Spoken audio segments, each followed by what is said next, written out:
Katika tukio la kusikitisha lililotokea mapema jana tarehe 12 Juni mwaka huu, ndege ya Air India iliyokuwa ikielekea London Gatwick kutoka Ahmedabad, India, ilianguka dakika chache baada ya kuruka na kuua zaidi ya watu 200 papo hapo.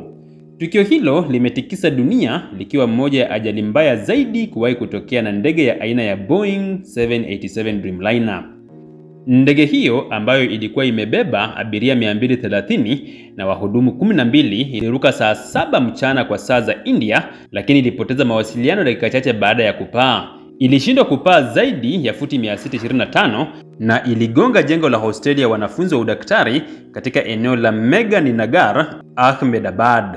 Kwa mujibu wa mashuhuda, ndege hiyo ilianguka kwa kishindo kikubwa kisha kulipuka moto mkubwa uliohitaji magari zaidi ya 70 za zimamoto kuuzima. Miongoni mwa waliokuwa kwenye ndege hiyo, 169 ni raia wa India, 53 ni raia wa Uingereza, 7 ni raia wa Ureno, 1 ni raia wa Canada na wengine ni wafanyakazi wa shirika la ndege. Kwa masikitiko makubwa, takriban watu wote waliokuwa ndani ya ndege hiyo walifariki isipokuwa mtu mmoja tu, Vishwash Kumar Ramesh, Mwingereza mwenye asili ya Kihindi ambaye alipatikana akiwa hai lakini amejeruhiwa vibaya. Tukio hilo limezua mshtuko duniani kote. Viongozi mbalimbali wa dunia wametoa rambirambi zao kufuatia tukio hilo. Wataalamu kutoka India, Uingereza na Marekani wanachunguza chanzo cha ajali. Ndege ilipoteza mawasiliano sekunde chache baada ya kuruka saa 7:38 mchana kwa saa za India, ikiwa imefikia urefu wa futi 625 sawa na mita 190. Ndege ilituma ishara ya Mayday kabla ya kuanguka kwenye eneo lenye makazi mengi karibu na uwanja wa ndege. Sehemu ya ndege ilishika moto na moshi mzito ulionekana ukifuka hewani. Ndege hiyo ilianguka juu ya jengo ambalo ni sehemu ya hostel ya madaktari likiwa karibu na hospitali ya kiraia.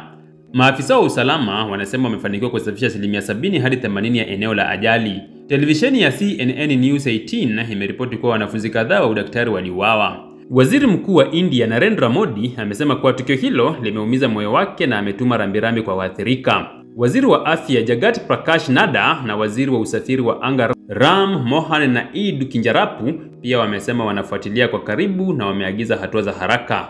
Uwanja wa ndege wa Ahmedabad umefungwa na shughuli zote za ndege zimesitishwa kwa muda.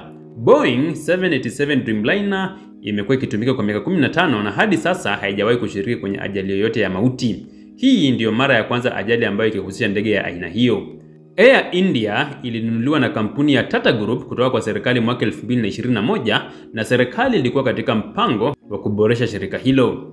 Boeing imekuwa kwenye hali ya uangalizi mkubwa baada ya ajali mbili mbaya za 737 Max mwaka 2018 na mwaka 2019. Mwaka 2024, mlango wa ndege ya 737 Max 9 uliripotiwa kufunguka angani na kifo cha John Barnett aliyekuwa mtoa taarifa wa usalama ndani ya Boeing kilizua maswali mengi kuhusu viwango vya usalama vya kampuni hiyo.